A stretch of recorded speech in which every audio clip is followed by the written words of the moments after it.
학생 여러분 안녕하세요. 여러분의 광쌤 이광조입니다. 자, 광쌤 물리 드디어 마지막 단원이 되겠습니다. 2020 수능 특강 마지막 단원이 되겠는데요. 사실 이 단원은 이제 에너지의 이용이라고 해가지고 굉장히 자잘한 것들을 다 모아놨어요. 쉽게 말하면 좀 찌꺼기들을 다 모아놓은 그런 개념인데, 가장 핵심적인 내용은 여러분들 이 화면에서 보는 연력학 법칙입니다. 이 연력학 법칙에 대한 이 네 가지 상황들을 여러분들이 제대로 이해하고요, 이 녀석을 잘 적용할 수 있으면 이 수능에서는 이 단원에 대한 내용을 완벽하게 마스터할 수 있는 겁니다. 나머지 뭐 자잘한 내용들 이런 것들은 선생님이 여기선 다루지 않을 거고요. 그런 거는 이제 문제 풀면서 그때그때 이야기를 하던가, 그리고 기존에 선생님이 지금까지 했던 내용들이 되게 중복이 돼요. 중복이 됩니다. 그래서 그런 부분들은 문제풀이에서 하고, 오늘은 가장 중요한 연력학 법칙에 대한 내용 살펴볼게요.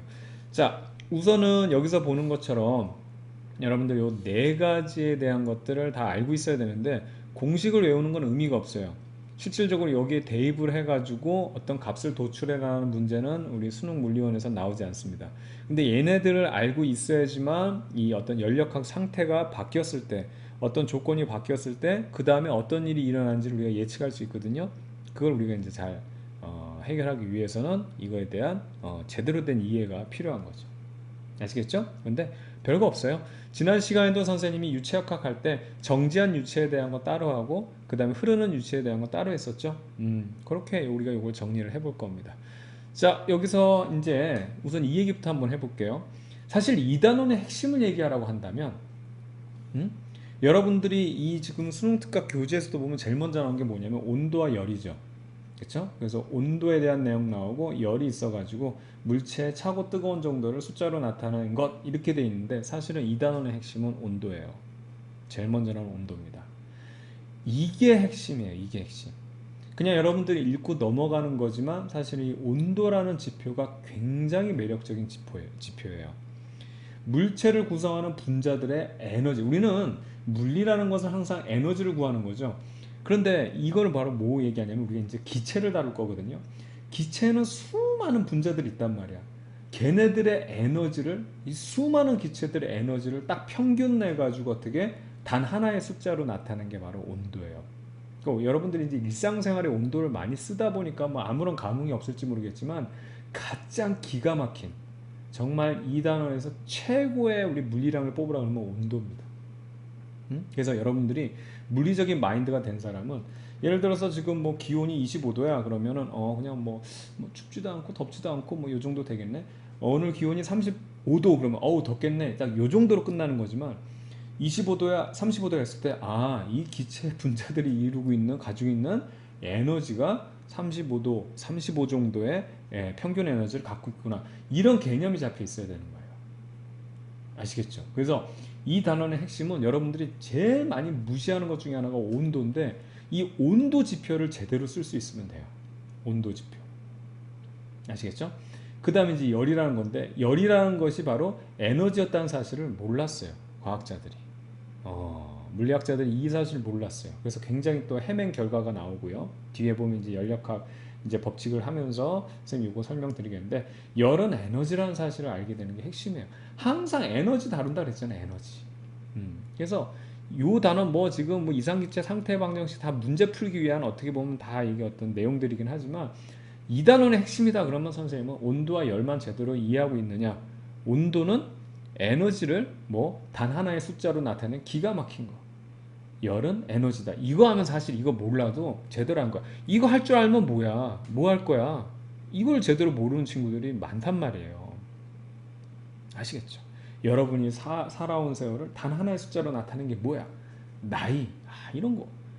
21살 그럼 느낌 빡 오잖아. 그동안 제가 살면서 우여곡절을 겪었고, 뭐 몇 살 때 부모님을 여의고, 다 필요 없어. 딱 21살 그러면, 이 사람은 이만큼 살아왔구나, 느낌이 딱 오죠. 바로 그거예요. 그거. 되겠죠? 자, 그 다음에 체크를 해둬야 될 필요가 있는데, 역시 유체역학에서 앞에 봤던 유체역학과 연결이 됩니다. 왜냐면 우리는 지금 여기 상황에서는 기체를 다뤄요. 우리가 이제 고체체 기체를 다룬단 말이야. 물리에서는 이 상태에 따라서 고체, 액체, 이게 잘 안 써져요. 그래서 그냥 영어로 쓸게요. 말로는 이제 고체, 솔리드고 액체, 리퀴드고 그 다음에 기체가 가스입니다. 가스. 그렇죠? 이렇게 돼 있는데 이 상태들의 특징을 다 공부를 했어요.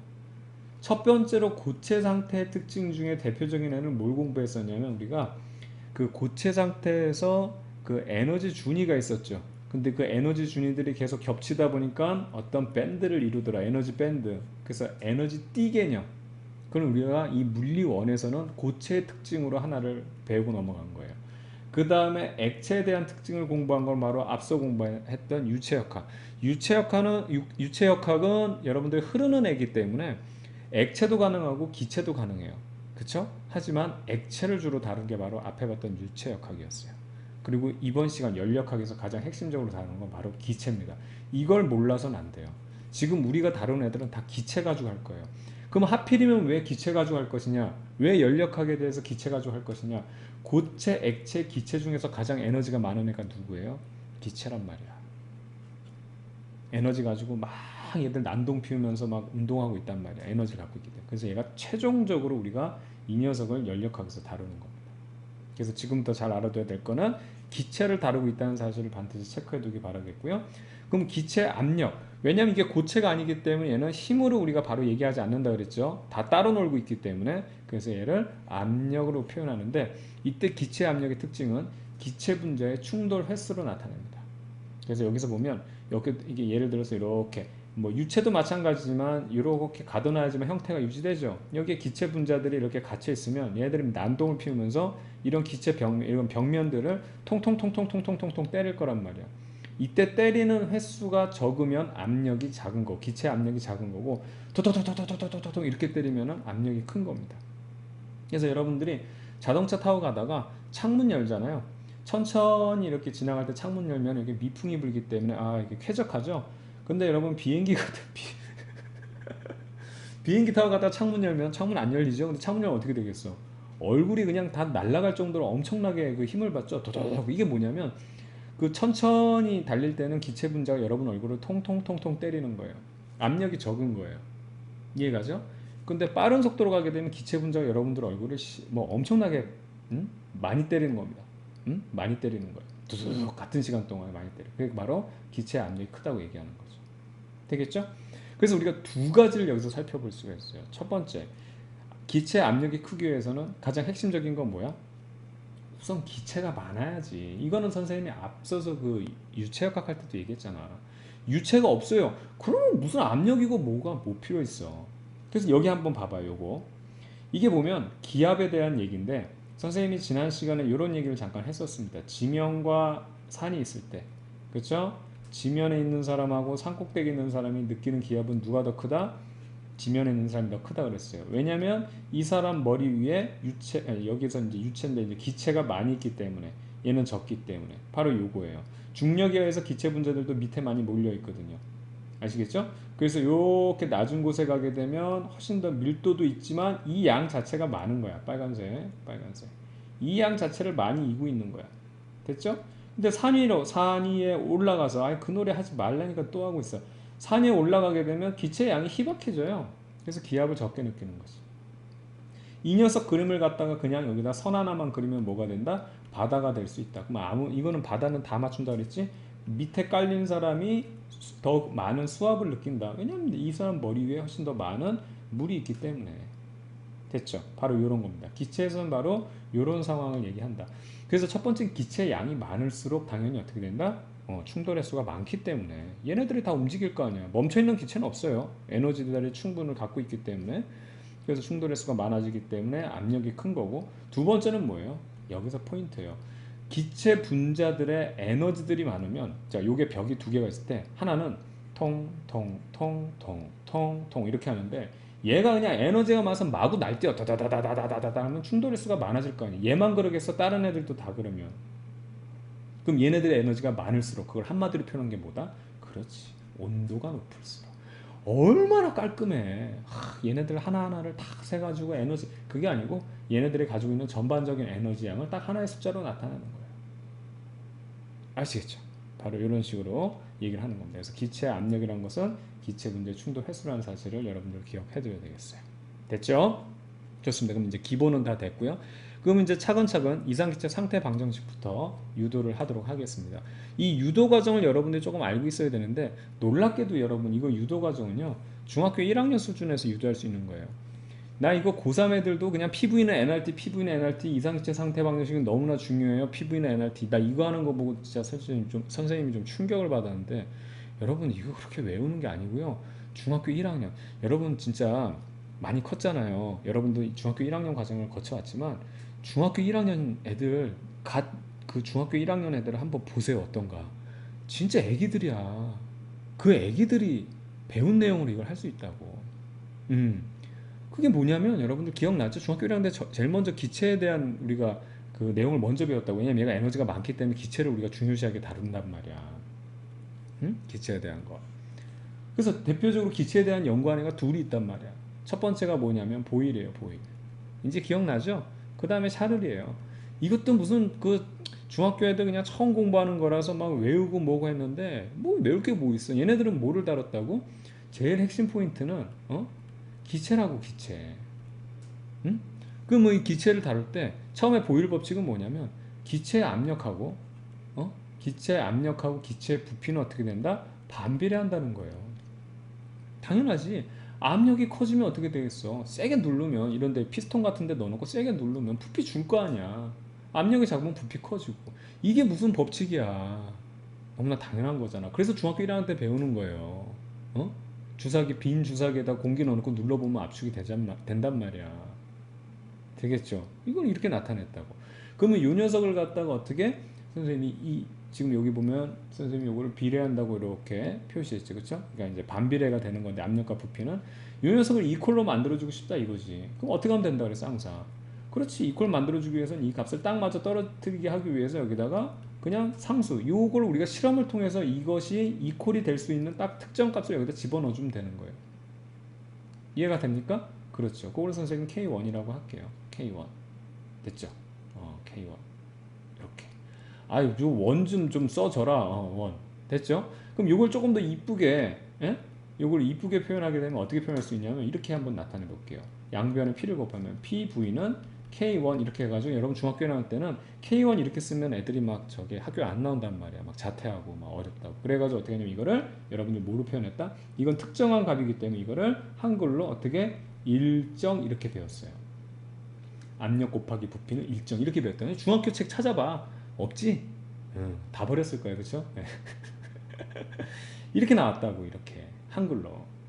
뭐 어렵습니까? 당연하죠. 여기에 더 기가 막힌 친구가 하나 더 나오죠. 샤를. 보일이 이거 해가지고 학자로 인정받으니까, 야 이거 아무나 할 수 있는 건데 나도 할 수 있다 해가지고, 뭐냐면 이 기체 부피하고 이번엔 뭐? 그렇지. 이 기체를 다루고 있는 분자들의 에너지, 즉 온도와는 서로 비례한다는 사실을 이 사람이 정립을 한 거예요.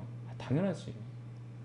여러분 열기구 같은 거 봐봐. 열기구. 이거 뭐 해골같이 생겼는데 열기구라고 합시다. 열기구. 열기구에다가 불 막 떼주면 여기 온도 올라가니까 얘들이 운동이 활발해진다. 기체 분자들이 막 충돌하면서 압력도 커지지만, 얘들이 더 충돌하면서 어떻게 되냐, 부피를 늘린단 말이야. 이렇게 기체 부피가 늘어나. 기체 분자들이 에너지가 많으니까 얘들이 점유할 수 있는 공간이 늘어나는 거란 말이야. 그래서 기체 부피와 온도라는 것은 비례한다. 이것도 당연하잖아. 여러분 열팽창 중학교 1학년 때 배웠단 말이야. 그 얘기라고. 그럼 이 녀석을 갖다가 이것도 이퀄로 만들어주고 싶어요. 법칙을 만들기 위해서. V는 그 다음에 T로 해주면 되고, 문제는 요 상황에서 이걸 다 이퀄로 해보니까 여러분 좀 헷갈리겠네. 안 헷갈려. 뭐가 헷갈려. 그쵸? 자, 요거를 갖다가 이퀄로 해주기 위해서 여기도 딱 맞는 값을 우리가 실험을 통해서 정해 넣어주면 되는데, 그걸 그냥 K2라고 합시다. 됐죠? 그럼 여기서도 요거를 좀 이쁘게 바꾸기 위해서 T, V 이렇게 쓰고 난 다음에 요거를 K2라고 쓸게요. 그것도 여기도 일정이라고 쓰면 되는 거야. 이게 보일의 법칙, 샤를의 법칙이었어요. 됐죠? 근데 얘네들이 지금 공통적인 요소가 뭐냐면 기체 부피가 있거든. 기체 부피 옆에 압력 있지? 기체 부피 밑에 깔려있는 게 온도 있지? 그럼 얘네들을 하나로 묶어주자. 그럼 기체 부피란 게 있는데 그 옆에 압력 있었고 그 밑에 온도 깔려 있었죠. K1과 K2인데 어떻게 해요? 얘 특정한 값이고 얘도 특정한 값이니까 얘 둘을 만족하는 어떤 특정한 값을 쓰면 돼요. 그걸 R이라고 하자 한 거예요. 끝났죠. 이게 바로 이상기체에 대한 어떤 상태 방정식이 되는 거예요. 어떻게? PV는 RT가 되는 겁니다. 됐죠?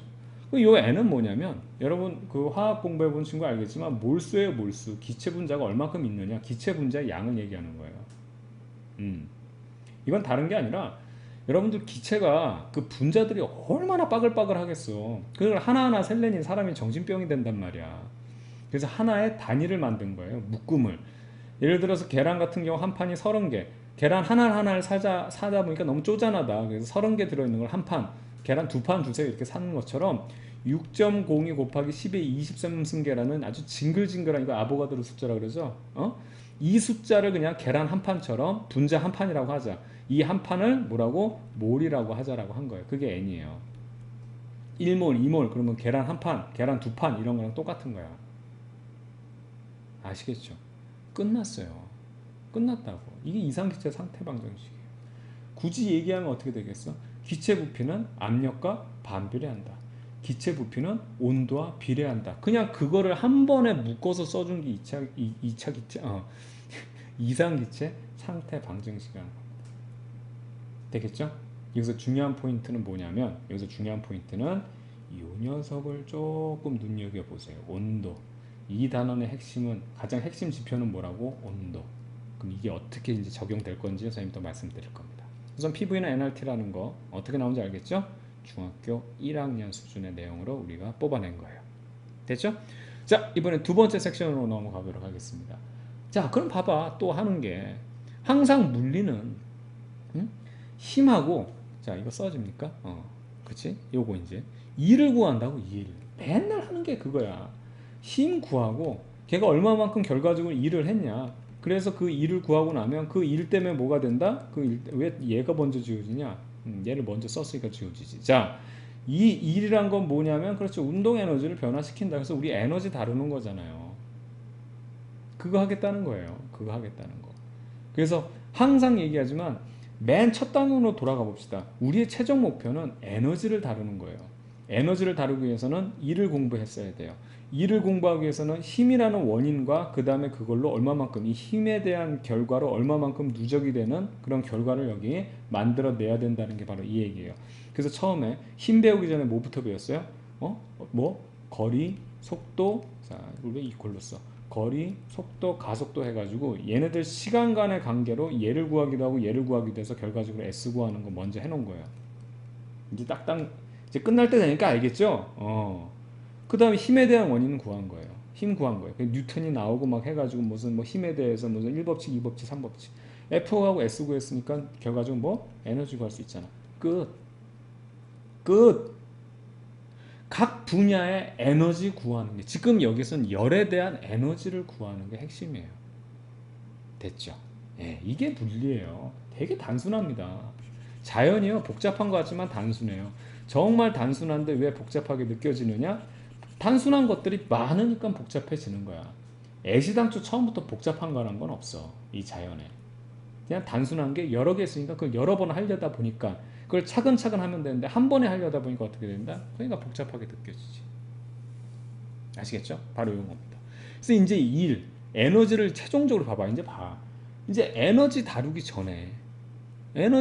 전에 일을 해가지고 이걸로 에너지 얘기해야 되겠고, 그럼 에너지 나왔으면 뭐겠어? 에너지 보존 법칙 얘기해야 되겠지.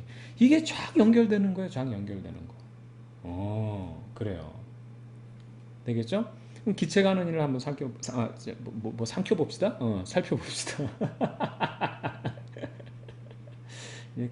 마지막이 되니까 사람이 이상해지고 있어요. 수많은 기체들이 여기를 때린다고. 그거를 갖다가 압력으로 표시한다 그랬죠. 그렇죠, 여러분 기억나죠? 왜냐하면 유체이기 때문에 처음부터 F, 그 다음에 어떻게? 얼마만큼? S만큼 밀고 갔어요라고 얘기하면 될 내용 같다가, 얘네들은 하나하나들이 다 따로 놀면서 우당탕탕 하면서 이렇게 밀기 때문에 이 녀석을 압력으로 표현한 겁니다. 근데 이제 이거를 갖다가 단 하나의 그냥 우리 진격의 거지로 만들어 보자 이거지. 하나의 거인처럼 만들어 보자 이거예요. 그래서 얘를 힘처럼 만들어 볼 건데, 그렇다면 이 하나하나가 모여 있는 압력이 결과적으로 여기 있는 면적 A만큼 누적됐다. PA, 이게 뭐야? 그럼 얘가 가한 이게 힘이 되잖아. 되겠죠? 그리고 난 다음에 여기서부터 여기까지 이동한 거리를 s라고 한번 해볼게요. 그럼 한 일은 어떻게 되냐? w는 fs로 나타낼 수 있는데 이 f라는 게 뭐라 그랬어요? pa였죠. pa. 그 다음에 여기 있는 거, 여기는 l로 나와 있는데 그냥 선생님 s로 할게요. 편하게 s 이렇게 쓰면 fs 해가지고 여기 한 일이 돼요. 요 기체 거지가 한 일이 돼요. 됐죠? 됐죠? 자, 근데 요거를 우리가 이렇게 한번 생각해 보자 이거지. 요렇게 a 곱하기 s 하면 요런 a라는 요런 면적이 s개만큼 막 누적되면 이만큼의 뭐가 된다? 부피가 되잖아. 그래서 pv가 나오는 겁니다. 끝. 됐죠? 그냥 1 구한 거예요. 아무것도 아니고. 기체, 그러니까 2를 구했는데 기체에 대한 표현으로 2를 구한 것뿐이 없어요. 되겠죠? 좋습니다. 그럼 이제 이상기체 내부 에너지를 한번 우리가 유도를 해볼 건데 이건 좀 지우고 할게요. 결과 보이샤를 자, 얘들 보내고 난 다음에 자, 이제 이상기체 내부 에너지는 뭘 얘기하냐면 이 기체의 내부 에너지를 얘기하는 거니까 결과적으로 이 진격의 거지 있죠. 이 거지의 에너지를 지금 구해보겠다는 거예요. 그러니까 얘네들이 수없이 많은 애를 우리 하나의 덩어리로 만들어서 얘 에너지를 우리가 표현해 보겠다는 겁니다. 그때 중요한 포인트 중에 하나가 뭐냐면 우리가 이제 에너지라고 하면 기본적으로 운동 에너지와 포텐셜 에너지의 합이거든요. 그런데 이 포텐셜 에너지는 여러분들 지금까지 공부해서 알겠지만 뭐 중력의 포텐셜 에너지 혹은 용철 포텐셜 에너지 이런 것들의 어떤 또 다른 그 보존력들이 있을 때 뭐 지구라던가 무슨 용철이라던가 뭐 이런 것들이 있을 때 이게 사실은 적용이 되는 거잖아요. 근데 여기서 말하는 이상기체라는 거는 얘네들의 에너지가 워낙 많기 때문에 활발하게 막 뛰어다닌단 말이야. 그렇죠? 얘네들 본연에 초점을 두자. 얘네들끼리 이게 사람도 그렇잖아요. 여러분 혼자 있으면 방 안에서 막 혼자 막 춤도 추고 막 노래도 할 수 있고 그 다음에 뭐 빨개 벗고 있을 수도 있고 뭐 자유롭게 할 수 있잖아. 근데 옆에 누가 있으면 그 옆에 누가 있는 것의 영향 때문에 뭐 자신의 어떤 본연의 모습을 나타낼 수가 없죠. 그렇죠? 근데 얘네들은 특징이 뭐냐면 왜 이상기체냐면 워낙 기체를 우리가 이렇게 표현해서 그렇긴 하지만 워낙 이제 에너지가 크고 막 이게 막 날아다니기 때문에 이 기체와 기체 사이의 거리가 굉장히 멀거든. 굉장히 멀어요. 그래서 그냥 얘를 혼자 있는 걸로 생각하자. 혼자 있는 걸로 생각하자 이거예요. 그래서 이 포텐셜 에너지가 없는 상황을 전제하는 게 바로 이상기체예요. 이게 이상기체의 가장 핵심이에요. 그래서 오로지 얘 본연의 에너지는 바로 얘가 가지고 있는 운동 에너지. 이 운동 에너지에만 초점을 맞추자는 게 바로 요거예요. 그게 바로 이상기체의 내부 에너지입니다. 되겠죠? 그럼 우리가 앞서 했던 요 녀석에서 우리가 다시 한번 보게 되면 여기다가 요건 좀 쓸게요. WFS 1이었죠? 그 1에 의해서 운동 에너지가 변했단 말이에요. 그 운동 에너지가 변하는 거를 갖다가 우리가 이제 요 1한 거는 PV로 나타낼 수 있죠. 그렇죠? 근데 이 PV가 뭐였어 우리가? 했잖아. nRT. 요 녀석을 다시 nRT로 쓸 수 있다는 겁니다. 그때 요 내부 에너지 그럼 이제 운동 에너지 지금 요 녀석이 바로 운동 에너지의 변화량이기 때문에 요 녀석이 지금 요게 운동 에너지 변화량이기 때문에 이걸 우리가 어떻게 쓸 수 있냐면 운동 에너지의 변화량 이렇게 써도 되는데 요거 기체에 대한 내부 에너지 운동 에너지의 이제 이 얘네들은 얘네들은 특별하게 U라고 쓰자라고 약속을 한 거예요. 문자를 좀 달리하자. 그럼 어떻게 쓸 수 있어 얘는 U라는 것은 그래 지금 이 운동 에너지가 nRT였잖아. 그렇죠? PV는 nRT. 그래서 이거 어떻게 nRT로 쓸 수 있는 거예요. 끝났어요. 끝났다고. 응? 근데 여기 보면 여기 있잖아요. 2분의 3이라는 애가 이렇게 있거든. 2분의 3. 이거 뭐겠어? 지금 얘를 하나로 만들었긴 했지만 얘네들은 사방에서 다 뛰어다니는 애들이죠. 그럼 얘네들에 대한 뭐가 필요해? 뭐가 필요해? 항상 물리에서 2분의 1이 들어간 건 항상 뭐라 했어 선생님이? 평균의 흔적이라니까. 그래서 얘네들의 평균값을 구한 거야. 평균값. 평균 운동에너지를 구한 거예요. 그럼 2분의 1이 돼야 되는데 왜 3이에요?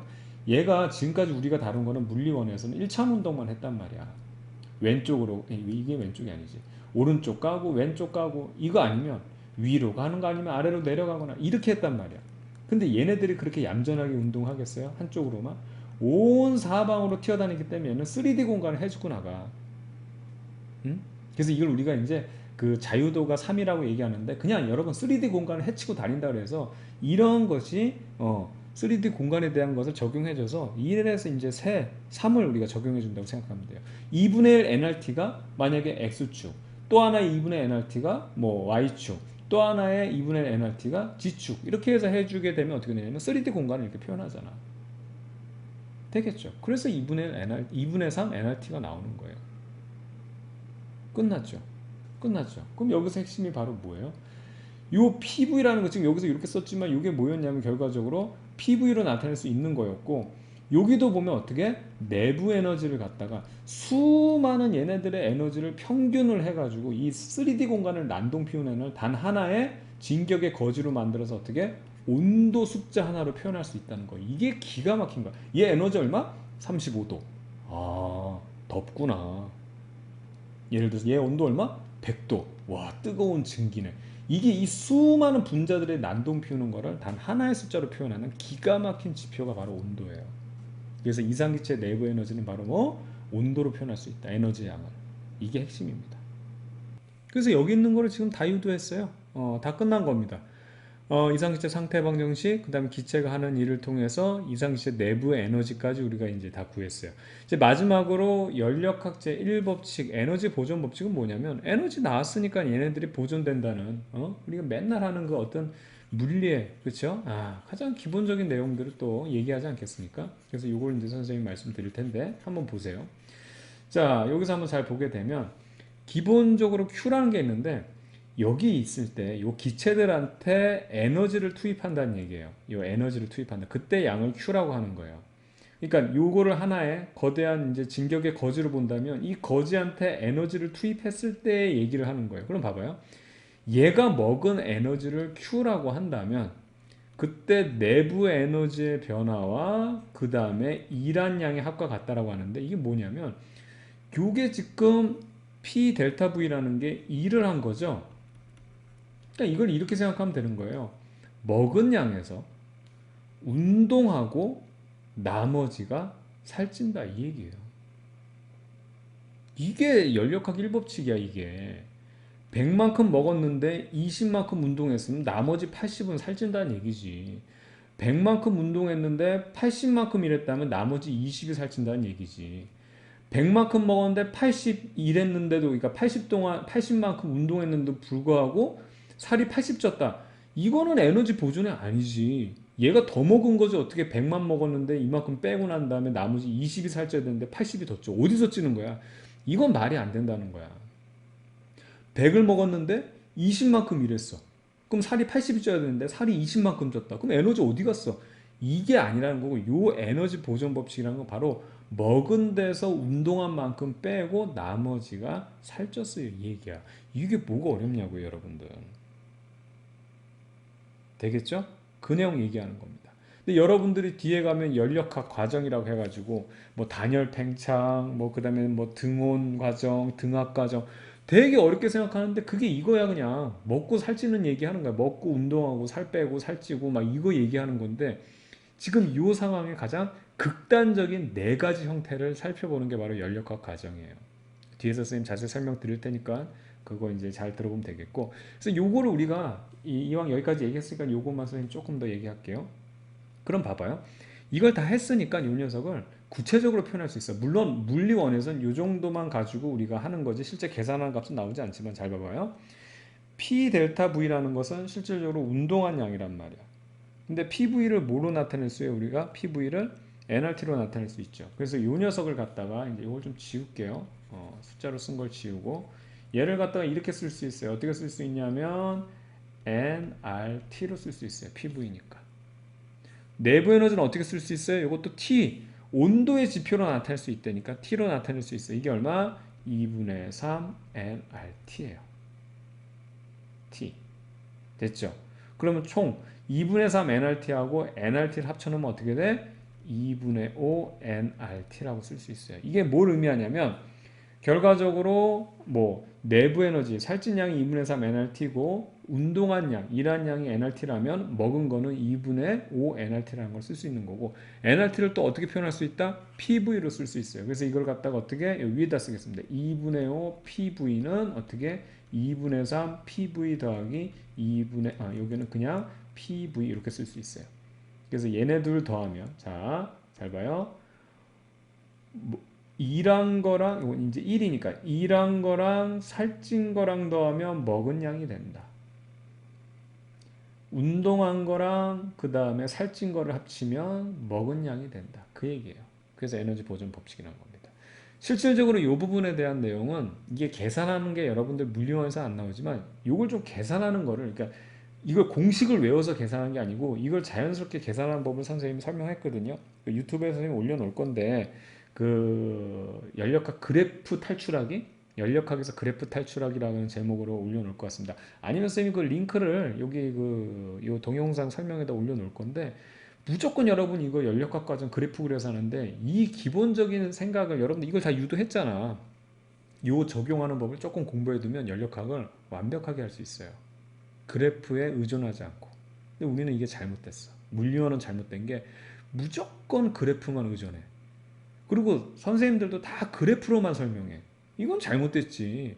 기본적인 개념을 알고 난 다음에 그 다음에 어떻게 된다? 그래프는 하나의 도구일 뿐이에요. 그걸 좀 편리하게 하기 위해서 쓰는 건데 이건 무조건 그래프야. 그래프 없으면 문제 못 풀어.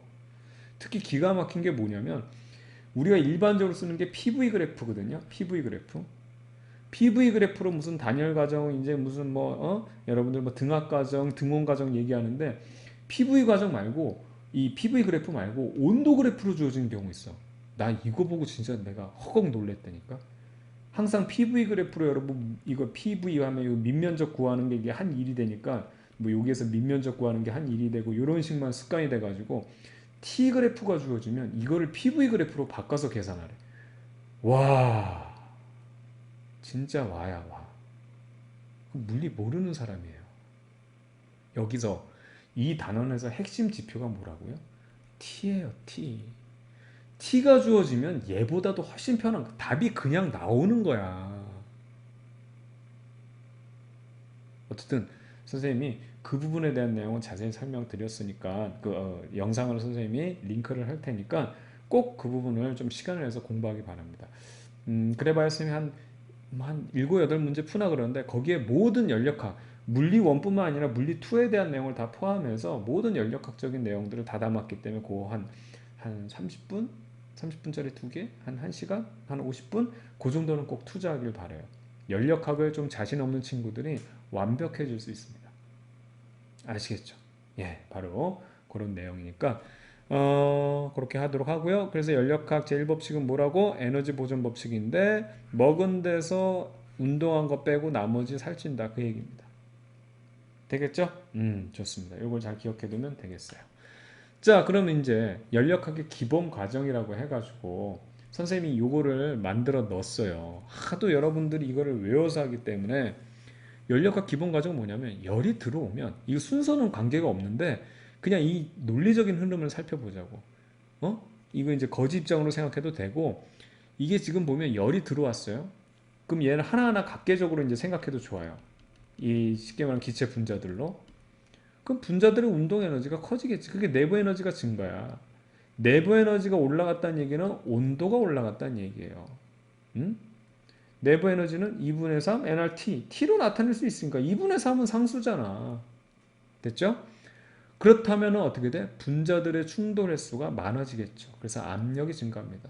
통통통통 하던 애들이 에너지가 많으니까 훨씬 더 운동 에너지가 빨라지겠죠. 운동 에너지가 커지니까 도도도도도 하니까 압력이 증가하죠. 압력이 증가하다 보니까 이 면적에 작용하는 힘이 커지니까 결과적으로 밀고 나가는 일을 할 수 있겠죠. 그러다 보면 부피가 팽창할 수 있다. 부피가 팽창할 수 있다는 것은 일을 할 수 있다 이 얘기입니다. 되겠죠?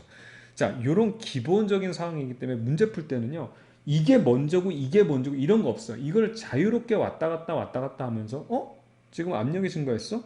근데 부피는 증가 안 했네? 압력이 왜 증가했을까? 아, 온도가 올라갔으니까 그러면 압력이 증가했나 보다. 이런 식으로 자유롭게 여러분 생각하면 돼요. 초등학교는 좀 심하고 중학교 1, 2학년 정도의 수준으로 생각하면 돼요. 보일 샤를로만 생각해도 이 부분은 여러분들이 완벽하게 해결할 수 있단 말이에요. 됐죠? 그 다음에 최악의 지약이 이거야. 아까도 얘기했지만 그래프부터 들어가면서 망하기 시작하는 건데 왜 그래 도대체? 도대체 뭐가 이렇게 자신 없어가지고 다 테크닉만 연마하려고 그래. 그래프 따위에 도움 없어도 어떻게? 이걸 우리가 생각할 수 있는 거예요. 연력학 과정 네 가지는요. 먹고 운동하고 살찌고가 일반적이잖아. 얘는 운동을 많이 했으면 살 덜 찔 거고, 운동을 적게 했으면 살이 많이 찔 거고, 적게 먹었으면 살도 적게 찌고, 운동을 적게 해도 되고, 굉장히 다양한 상황이 나오겠죠. 아예 우리가 하면 다양한 상황이 나온단 말이야. 그 중에서 극단적인 네 가지 상황만 뽑아서 얘기한 게 바로 연력학 과정이에요. 이게. 예? 이게 연력학 과정이야. 그 중에서 극단적인 것만 보자고. 너무 수많은 경우의 수가 있기 때문에 그 중에서 아주 극단적인 상황들 네 가지만 뽑아서 우리가 얘기하자고 하는 게 연력학 과정이에요. 자, 여기 보면 이것도 외우려고 하는데 선생님 요것만 체크할게요. 우선 여기서 등적 과정은 부피가 변하지 않은 거예요. 됐죠? 등온 과정은 온도가 변하지 않는 거예요. 등압 과정은 압력의 변화가 없는 거예요. 단열 과정은 열 출입이 없는 거예요. 됐죠? 자, 그럼 이제 선생님이 연력학 과정의 완벽 이해라고 해서 선생님이 이걸 설명을 드릴게요. 첫 번째, 등적 과정입니다. 자, 파란색으로 할게요. 등적 과정이라는 것은 부피 변화가 없어요. 이게 부피 적자거든. 부피가 계속 어떻게 되냐면 같다라는 얘기야. 이게 보면 부피가 같다라는 얘기는 뭐냐면 결과적으로 가장 중요한 일의 원리에서 살펴보면 FS에서 일을 안 했을 땐 당연히 힘이 0이면은 일 안 한 거지. 힘이 없는데 어떻게 일을 하겠어. 근데 힘이 있다 하더라도 결과가 없으면 어떻게 된다고 그랬어? 일을 안 한 거지. 얘는 부피로 표현한다니까 얘가 밀고 나가고 그래서 이걸 갖다가 어떻게 표현할 수 있냐면 이거 역기라고 생각하면 돼. 역기라고. 여기 있는 이 진격의 거지가 역기를 드는 건데 부피를 밀고 나가야지만 이 역기를 들어 올려야지만 운동한 거거든. 그래서 잘 봐요. 먹은 데서 살찌고 얼마만큼 운동했느냐 요건데 여기서 중요한 포인트. 얘가 변화가 없다는 얘기 역기 안 든 거야. 결과가 없어. 뭐 압력을 가하든 힘을 가하든 상관없어. 결과가 없어. 그럼 얘가 어떻게 돼? 일을 안 한 거죠. 이게 최악의 상황이야. 운동을 하나도 안 했기 때문에 뭐야? 운동을 하나도 안 했기 때문에 먹은 게 100% 살로 가는 과정이에요. 내가 극단적인 상황이라고 그랬잖아. 이해가요? 먹었죠? 그러면 살로 갔단 말이야. 그러면 내부 에너지가 먹은 만큼 자, 100 먹었다고 하면 100만큼 내부 에너지가 증가하겠죠. 내부 에너지는 뭐의 지표라고 그랬어? 온도 지표. 그래서 온도가 증가하는 거예요. 잘 봐요. 선생님이 그래프 설명을 해드릴 건데 이거 의존하지 않아도 문제 다 풀 수 있다 그랬잖아. 응? A에서 B 과정을 봐봐. 요 과정. 우선 부피는 변함이 없지. 운동 안 한 거야. 그런데 이 상황에서 먹었단 말이야. 여기 먹지 않았다는 얘기가 없어. 그럼 어떻게 되겠어? 100% 살로 가겠지? 살로 간다는 얘기는 온도가 증가한다. 그래서 여기 보면 TA하고 TB가 있는데 이게 온도 곡선이거든요. 그러면 TA에서 TB 쪽으로 이동을 하죠. TB가 온도가 높아지죠. 살쪘다는 얘기입니다. 얼마만큼? 먹은 만큼 100%. 최악의 상황. 아시겠죠? 간단한 내용이야. 어? 자, 그 다음에 등원 과정을 한번 살펴볼게요. 이거는 온도가 일정하다는 얘기니까 최고의 상황이지 우리한테는. 살이 전혀 찌지 않는 거예요. 온도가 변하지 않았다는 얘기는 이 온도의 지표는 뭘 지표다? 내부 에너지 지표니까 내부 에너지가 변화가 없는 거예요. 먹어서요. 자, 여기다 한번 그림을 그려볼게요. 여기다가 어디다 그려? 여기다가 먹었는데 내부 에너지 자, 살 얼마만큼 찔래? 그 다음에 얼마만큼 운동했니? 이 얘기인데 지금 문제는 등온 과정이라고 얘기가 나왔다는 얘기는 뭐 온도가 변하지 않기 때문에 내부 에너지 변화가 없다. 살이 하나도 찌거나 빠지지 않았다는 얘기야. 되겠죠? 근데 먹었어. 100 먹었어. 그럼 뭐야? 살 안 쪘다는 얘기는 100만큼 일했다는 얘기지. 되겠습니까? 그래서 이 곡선 이동하는 거 봐봐요. 처음에 A였고 그 다음에 B로 갈 때 얘는 온도가 변하지 않았다는 얘기야. 즉 내부 에너지 변화가 살찌지 않았기 때문에 이게 같은 이 라인으로 움직이는 게 바로 뭐냐면 이게 온도가 같은 온도 곡선이에요. 여기서 보면 아까는 TA라는 게 이게 하나의 온도 곡선이라고 하면 TB는 다른 온도 곡선이죠. 이 라인에서 움직이는 거는 온도가 안 변한 거지만 라인과 라인 사이를 지금 점프했단 말이야. 그래서 여기는 온도 변화가 없지. 그럼 어떻게 돼야 돼? 먹었는데 분명히 살이 하나도 안 쪘어. 그럼 뭐야? 이래야 되지. 그래서 부피는 팽창해야 돼. 역기를 들어야 된단 말이야. 응? 여기는 또 옆으로 그려놨어. 이렇게 선생님이 그리면 이렇게 해서 역기를 이압하고 해서 운동했어. 100% 먹은 만큼 운동을 했기 때문에 살이 하나도 안 찌는 거야. 100%다 운동한 거예요. 그래서 A에서 B로 갈 때 어떻게 돼? 부피는 팽창하죠. 그래서 이 과정에서는 외우는 게 아니라 어떻게? 부피는 어떻게? 부피를 왜 이렇게 써? 부피는 팽창합니다. 부피가 팽창할 때 문제는 뭐냐면요. 압력은 떨어져요. 왜 그런지 알겠어요? 자, 잘 보세요. 이게 이거야. 그래서 아까 온도를 나타낼 때 PV는 nRT였죠. 기억납니까? 지금 온도가 지금 변항이 없기 때문에 이 온도라는 녀석을 선생님이 자 nR 같은 이런 지저분한 것들을 빼버리면 PV는 T죠. 이 라인이 왜 같은 온도 곡선인지 선생님 설명해 줄게요. P하고 V를 곱해주는 요 값 있죠. 요 값이 바로 뭐냐면 온도 값이에요. 그러면 요거는 압력은 그만큼 떨어졌죠. 오케이? 하지만 부피는 늘었죠. 이렇게 해서 얘네들을 곱하면 똑같은 값이에요. 이게 뭐예요? 지난번에 그 유체역학에서 얘기했던 초코우유예요. 초코우유. 그럼 여기서 압력을 여기서 이 상태에서 조금만 떨어뜨리고 부피도 여기서도 이만큼보다 조금만 늘려봐. 이만큼하고 이만큼이 되면 어떻게 돼? 초코우유가 되겠지. 그래서 이 라인을 따라가는 게 다 같은 T값을 T값을 갖기 때문에 같은 온도 곡선이 되는 거예요. 그래서 등온 과정에서는 어떻게 된다? 얘가 그만큼 운동을 했기 때문에 100% 운동을 했기 때문에 운동한 만큼 살이 전혀 안 찌지만 요게 늘었기 때문에 어떻게 돼? 같은 온도 살이 하나도 안 찌기 위해서는 어떻게? 압력도 떨어져야 된다. 이 느는 만큼의 비율로 얘도 떨어져야지만 처음에 이 값하고 초코의 값으로 똑같게 되는 거예요. 아시겠죠? 외울 필요가 없어. 자, 그 다음에 세 번째 과정. 사실은 네 번째 과정을 먼저 하고 싶은데 그냥 세 번째 먼저 할게요. 등압 과정. 요 녀석이 가장 일반적인 과정이에요. 요게. 그래서 굳이 여러분들이 기억하고 싶다고 한다면 지금 등적 과정, 운동 하나도 하니까 100% 지금 살로 가는 최악의 과정. 등원 과정도 극단적이잖아. 쉽게 말하면. 살이 하나도 어떻게 사람이 안 찔 수 있어. 100%다 일로 하는 거지. 일로. 이런 건데 등압 과정은 압력이 일정한 과정이거든요. 압력의 변화가 없는 과정인데 그나마 얘가 일반적인 과정 중에 하나입니다. 잘 보세요. 먹고요. 살찌고 얼마만큼 운동했니라고 하는데 얘만 지금 일정한 거예요. 압력이 일정하다. 그럼 이 상황에서 만약에 운동을 좀 했다고 해봐요.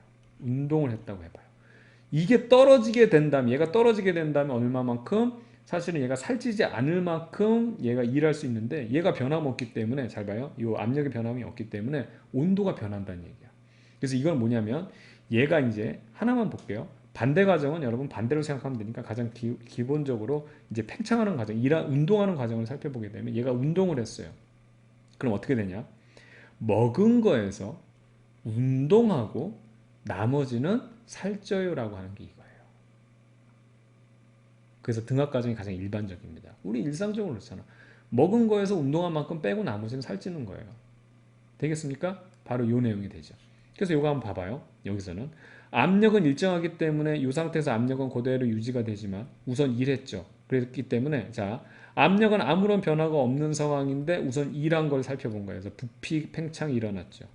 그러면 먹은 거에서 2란 거 빼고 나머지는 살쪄야 되지. 100 중에서 예를 들어서 20이라면 나머지 80은 살이 쪄야 돼. 살이 쪄야 되니까 온도는 올라가야 되지. 그래서 봐봐요. 요 온도 곡선 라인에서 부피도 늘었지만 요로 이동하게 되면 다음 라인에 온도 곡선을 이동하는데 봐봐요. TV가 온도가 크지. TB가 TA보다 살쪘다는 얘기야.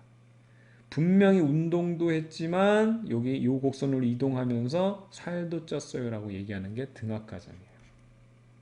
그래서 등온 과정과 등압 과정은 압력이 얘가 일할 만큼 압력이 떨어지면 이 살찌지 않는 걸 유지할 수가 있는데 압력은 그대로 있으면서 일을 했다고 하게 되면 운동을 하게 됐다고 하면 당연히 어떻게 된다? 얘는 살이 찔 수밖에 없는 거예요.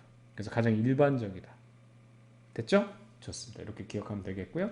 그 다음 단열 과정입니다. 단열 과정. 이거는 뭐냐? 말 그대로 끈을 단이에요. 열이 여러분들 이게 에너지거든. 그래서 여러분들 이게 똑같아. 열이 에너지이기 때문에 열량이라고 하지 이게 에너지 양이야. 그래서 음식물 보게 되면 예를 들어 과자의 열량은 무슨 한 봉지에 무슨 500kcal 뭐 이런 거 있지. 칼로리라는 게 이게 에너지 단위거든. 이게 그거 얘기하는 거예요. 단위야. 끊었다는 얘기야. 열을 끊었다니까 안 먹은 거야. 이거는 단식 과정이야. 단식 과정. 그래서 Q가 0인 겁니다. 그러니까 Q는 자 여기다 파란색으로 다시 한번 쓸게요. 얼마만큼 먹었니? 그래서 얼마만큼 운동하고 얼마만큼 살쪘니 얘기했는데 단식이야. 이해가요? 단식이야.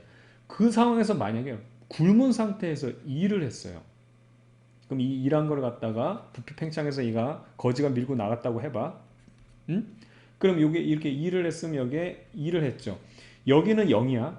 근데 여기 플러스가 되면 여기는 어떻게 돼? 마이너스가 돼야 되겠지. 마이너스 W 값이 돼야 되겠지. 운동한 만큼 살 빠져요 그 얘기야. 안 먹고 운동했어 그러면 운동한 만큼 살 쪽쪽 빠진다니까. 거꾸로는 반대로 여러분 생각하면 되는 거고 하나만 제대로 우선 하라고 지금은 반대 거 생각하지 말고 되겠습니까? 자 A라는 상황이 있었는데 얘가 부피가 여기 A에서 부피가 팽창을 하죠. 일했다는 얘기예요. 일을 하면서 그럼 어떻게 되냐면 압력이 떨어진다고. 압력이 떨어지면서 이렇게 이동하는데 온도 곡선이 T2 곡선으로 바뀌죠. 얘가 그만큼 온도가 떨어진다는 얘기예요. T2 곡선의 온도가 작기 때문에. 되겠습니까? 그러면 압력은 또 왜 떨어지냐?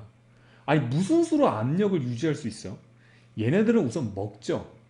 먹으면서 결과적으로 얘는 쉽게 말하면 살을 안 찌게 만들면서 일도 하면서 이렇게 하면서 이게 떨어지는 건데 얘 같은 경우는 어떻게 되냐면 결과적으로 먹고 있기 때문에 부피가 팽창하더라도 그 압력을 유지할 수 있거든. 에너지를 계속 여기 넣어주기 때문에 이 충돌 횟수를 맞출 수 있다. 근데 얘는 에너지를 안 먹고 있어. 어? 그런데 이 일을 하면 어떻게 돼? 압력이 떨어질 수밖에 없지. 부피가 그게 커져 버리면 여기서 통통통통 하던 애들이 통, 통, 통 이게 넓어지니까 되겠죠. 바로 이런 것을 얘기하는 겁니다. 그래서 문제 풀 때는 굉장히 단순하게 풀 수 있어요. 단순하게 풀 수 있는데 선생님이 이런 과정을 여러분 좀 생각하라고 말씀드린 거니까 꼭 기억해 두기 바랍니다. 아시겠죠? 전혀 이 연력학 과정은 어려운 내용이 아니에요. 좋습니다. 자, 그 다음 연력학 법칙과 열기관에 대해서 살펴볼 건데요. 우선 이제 연력학 제2법칙 보게 되면 엔트로피 법칙이라고 해서 이거 한번 좀 체크를 할게요. 열은요, 온도가 높은 곳에서 온도가 항상 낮은 곳으로만 흐른다 해가지고 이거는 바로 뭐냐면 연력학 이 법칙은 이 에너지에 대한 내용이긴 한데 이 에너지의 방향성, 흐름을 얘기하는 거예요. 그걸 우리가 이제 엔트로피가 증가하는 방향으로 이제 에너지가 이동한다 이렇게 얘기하는 건데 항상 온도가 높은 곳에서 낮은 곳으로 흐른다. 뜨거운 물하고 찬물하고 섞어내면 미지근한 물이 되는데 그 미지근한 물에 대한 원인을 살펴보게 되면 이거죠. 여기는 뜨거운 물은 에너지가 많고 여기는 에너지가 적어요. 딱 놓게 되면 미지근하게 된다는 얘기는 많은 에너지에서 적은 에너지로 이동해서 얘들이 같아질 때까지. 그래서 적은 에너지, 그러니까 얘는 원래보다 떨어지고 얘는 원래보다 받았기 때문에 많아지면서 얘들이 같아질 때까지 이렇게 에너지의 흐름이 단다는 거죠. 거꾸로는 안 돼요. 뜨거운 물하고 여기 100도 저기 있죠. 뜨거운 물하고 찬물이 있는데 찬물은 더 차지고 뜨거운 물은 얘네들 섞었더니 더 뜨거워지고 이런 일은 세상에 존재하지 않는다는 거예요. 그래서 에너지 흐름의 방향성을 얘기한 거고 이거는 클라우지우스가 얘기한 거고요. 난 이 사람이 클라우지우게 막 자 미안합니다. 자 어떻든 간에 선생님 혼자 난리야. 자 어떻든 이렇게 된 거고 그 다음에 운동 에너지는 100%열 에너지로 전환이 가능해. 그러니까 열 에너지로 전환은 이게 무질서한 에너지거든요. 그런데 우리가 말하는 이런 운동 에너지나 일 같은 경우는 질서 있는 에너지예요. 그래서 이 열 에너지를 갖다가 100% 운동 에너지로 변환이 불가능하다. 그래서 이건 켈빈이 얘기한 건데 서로 다른 연구를 했지만 이거는 같은 얘기입니다. 다 에너지의 방향성을 얘기하는 거예요. 응? 에너지가 많은 곳에서 적은 곳으로. 또 운동 에너지는 열 에너지로 되지만 열 에너지가 운동 에너지로는 100% 되지 못한다. 이게 바로 에너지의 방향성 얘기하는 거예요. 그래서 이렇게 알아두면 되겠고요. 자, 그 다음에 열기관의 원리와 효율. 그래서 선생님이 요거 맨날 항상 하는 얘기가 뭐 EBS에도 수없이 얘기했는데 여러분들이 이거예요. 이 열 에너지가 운동 에너지로 잘 되는 게 아니라 여러분의 열정이 항상 100% 결실을 맺는 것은 아니다라고 얘기하거든요. 이게 자연의 법칙이에요, 실제로.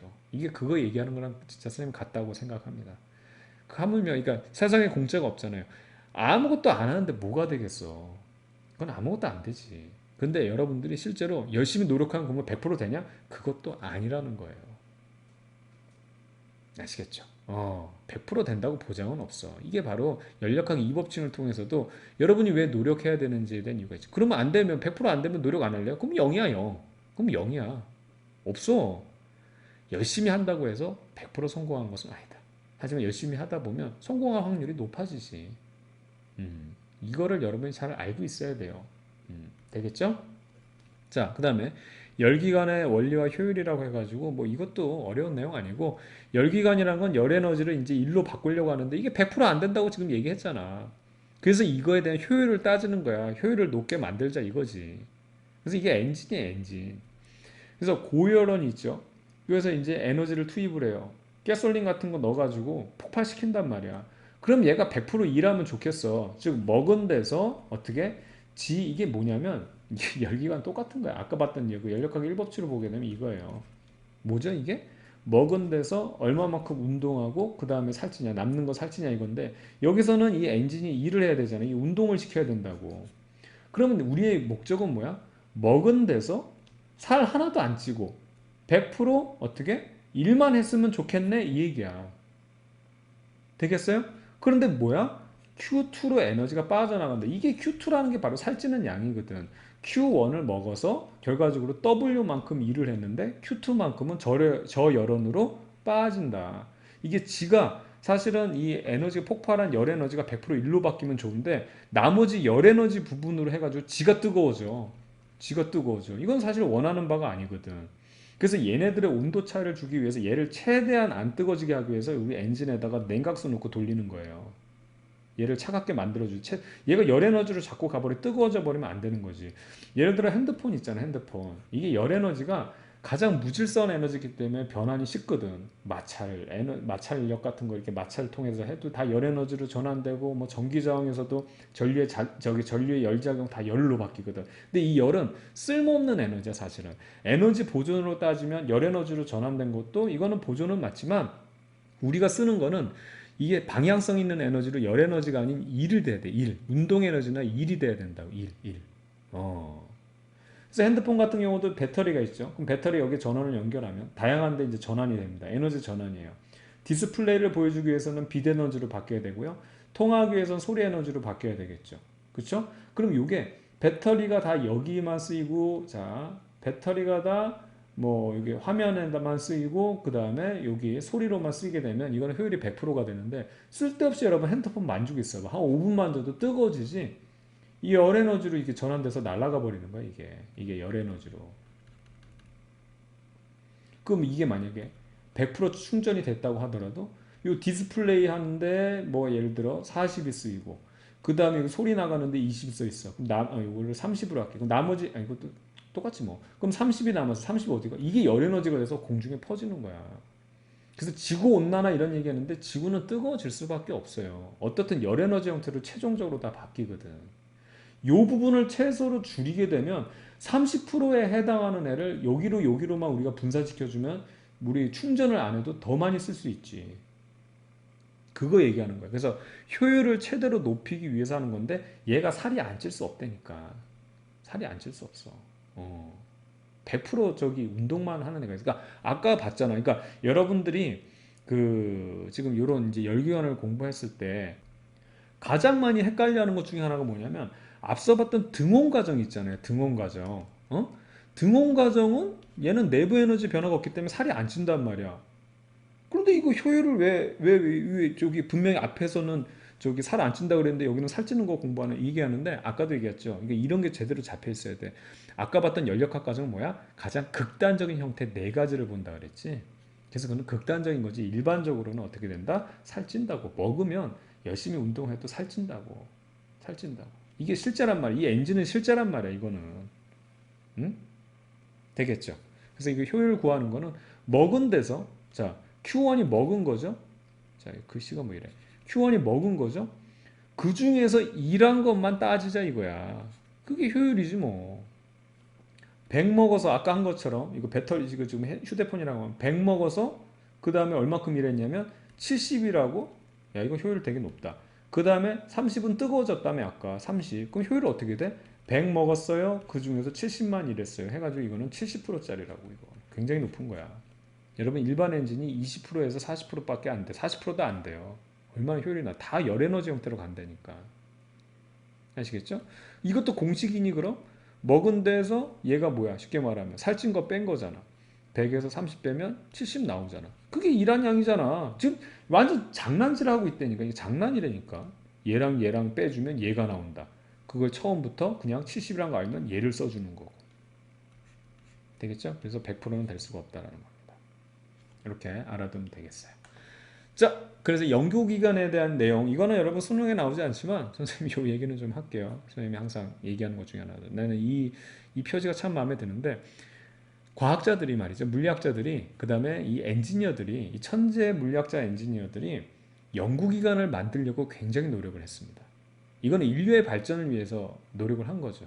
근데 이거 다 실패했거든요. 그러고 나서 어떤 특정적인 사건이 하나 있었어요. 그걸 알고 난 다음부터는 다 포기했어요. 바로 뭐다? 그렇습니다.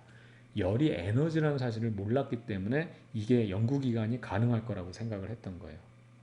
근데 열이 에너지라는 사실을 알고 난 다음부터는 다 포기했어요. 왜냐하면 물리학자들이라고 한다면 이 열이 에너지라는 사실을 알게 되면 이거는 에너지 보존 법칙에서 말이 안 되는 거거든. 이게 얼마나 웃기는 거냐면요, 여러분. 이거예요. 연구기관이라는 게, 자, 얼마만큼 먹어서 얼마만큼 운동하고, 그쵸? 뭐 여기다 썼어. 얼마만큼 일하고 운동하고 나머지 살찐다 이 얘기인데, 이게 왜 안 되냐면 연구기관은요, 여러분, 최대한 이제 카르노 기관도 잠깐만 설명할게. 이거 등적 단열 다 필요 없어. 이것도 이제 그냥 중요한 포인트는 뭐냐면, 아까 그 열 효율을 따지려면 살찌는 걸 줄여야 되잖아. 먹은 데서 살찌는 걸 최대로 줄여서 일을 많이 하게 만들자. 그게 카르노 기간이에요. 근데 얘를 최대로 줄인다 그래도 40% 정도도 안 나온다 그랬죠. 그렇죠? 그런데 이제 극단적으로 뭐냐면 아예 효율이 100% 영원히 운동할 수 있는, 그냥 이거는 뭐 인류 이게만 성공만 되면 인류의 번영 아니야? 일 안 하고도 우리는 평생 먹고 살 수 있으니까. 근데 이게 안 되는 이유가 카르노 기간은 먹은 데서 살 최대한 안 찌게 만들고 일 열심히 하도록 하자 이 얘기인데, 최대한 살찔 생각 없이 일을 하도록 하자 이건데, 얘는 연구 기간은 왜 안 되냐면 먹이지도 말고 100% 일만 시키자 이거야. 이게 되겠냐고. 그러니까 이 사실을 몰랐을 때는 어떻든 간에 막 뭐 구슬도 달고 이 뭐 지구의 역학적 에너지를 이용해 가지고 포텐셜 에너지 이용해서 돌리고 이 난리 법석을 피워놨는데, 여러분 에너지 개념을 알아봐. 이게 말이 되냐고. 먹이지도 않고 일만 하는 게 어딨니 세상에. 그래서 이거는 불가능해요. 불가능해. 아예 안 됩니다. 영원히 안 돼요. 아시겠죠? 그 개념이야. 그러니까 연구기관은 안 된다 이런 것도 제대로 이해를 못하는 친구가 있는데, 이거야. 먹이지도 않고 일만 시켜라 이 얘기인데 이게 어떻게 되겠어. 이걸 우리가 사회에서 생각해봐. 아주 나쁜 고용주가 알바비도 안 주고 열정페이로 일만 시킨다? 이게 말이 되냐고 이게. 아시겠죠? 바로 이런 내용이에요. 그래서 이 카르노 기간은 앞서 얘기한 최대 효율을 나타내기 위한 그런 어떤 얘도 이상적이야. 이렇게 안 돼. 이걸 최대로 줄이려고 하는 건데 그래도 안 된다고. 그래서 이 부분에서 얘는 먹여주기는 해. 다행히 먹여주기는 한다고. 먹여는 주는데 요거를 최대로 줄여가지고 얘를 이제 일을 많이 시키려고 하는 거고, 얘는 먹이지도 않고. 이분은 참 정감이 많이 가요. 굉장히 고민하는 이런 흔적. 이게 왜 안 되지? 막 이런 표정. 당시 이게 1920년도 파퓰러 사이언스 표지로 알고 있는데, 참 좀 이렇게 이 엔지니어가 선생님한테는 좀 이렇게 순박하게 다가옵니다. 예. 자, 그런데 연구기관을 만들 수 있어요. 와, 마판 반전이죠. 어떻게 하면 될까? 선생님 만들어 볼게요. 여러분도 만들 수 있어요. 연구기관. 이거 여러분 연구기관 만들면 노벨상 탈 수 있습니다. 노벨상. 이건 노벨상 중에서 내가 보면 최고 노벨상이야. 아인슈타인의 무슨 상대성이로 다 필요 없어. 그건 사실 신선 노름이지. 응? 무슨 뭐 시간이 느리게 가고 이게 뭔 상관이야. 근데 연구기관 만들면 온 인류가 번영을 누릴 수 있다니까. 모든 사람들이 다 잘 먹고 잘 살 수 있어. 잘 봐요. 고열원에서 자 먹였어요. 그 다음에 일을 했어요. 어쩔 수 없이 살찌는 애가 나오죠. 이해갑니까? 그 살찌는 애도 열에너지 형태죠. 얘도 열에너지 형태야. 이 열에너지를 여기로 이동시켜서 다시 한번 두 번 반복시킵니다. 그럼 열에너지가 들어와서 거기에 대한 거에 대해서 일을 하고 나머지 그 부분에서 조금 빠진 양이 살찌겠죠. 그걸 또 퍼올려서 여기다 넣어주면 또 일하고 퍼올리고 해서 이걸 어떻게 이 부분이 저열한 부분이 0, 이게 살찌는 부분이 아예 제로로 만들 수가 있어요. 제로로. 맞죠? 예. 근데 이게 안 된다고. 여러분 놀리려고 하는 게 아니라 조금 선생님이 재밌게 하려고 이렇게 극화한 거예요. 안 된다고. 왜? 아까 열역학이 이 법칙 때문에 안 돼. 저열원에서 여기는 온도가 낮죠. 여기는 고열원이죠. 그러면 이쪽에서 이쪽으로 열이 스스로 이동해요, 안 해요? 아까 얘기했잖아. 뜨거운 물하고 찬물하고 있으면 항상 에너지는 방향성이 있다고. 근데 지금 여기선 저열원에서 고열원으로 거꾸로 지금 열에너지를 이동시키려고 해. 그럼 거꾸로 열에너지를 이동시키려면 뭐야? 결과적으로 내가 추가적인 일을 해줘야 돼.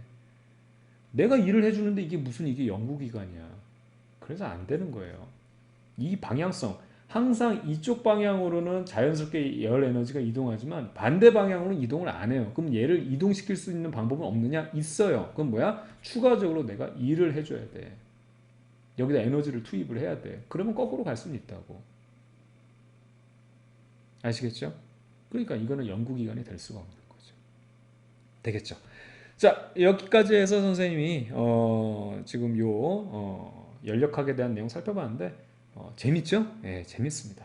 자, 그럼 실제 문제들은 어떻게 적용할 수 있는지 간단하게, 최대한 문제는 이렇게 복잡하게 뭐 여러분들 고민하고 그럴 필요 없고요. 물론 이 이론적인 내용은 충분히 우리가 고민하고 생각해 볼 가치가 있는 내용들입니다. 그래서 선생님이 항상 얘기하죠. 강조하는 건 이론적인 내용을 공부할 때는 굉장히 깊게 생각하고 오래 생각하고 거기에 여러분들이 굉장히 쉽게 말하면은 뭐 집중을 해야 돼요. 근데 문제는 그렇게 풀면 안 돼요. 지금까지 집중하고 여러분들이 열심히 생각했던 내용을 짧은 시간 안에 풀어 헤쳐야 되는 거기 때문에 문제는 최대한 단순하고 간단하게 풀어야 되는 겁니다. 되겠죠? 좋습니다. 자, 1시간 동안 고생 많았고요. 저는 여러분의 광쌤 이광조였습니다. 자, 다음 시간에 다시 만날게요. 여러분들 수고 많았습니다.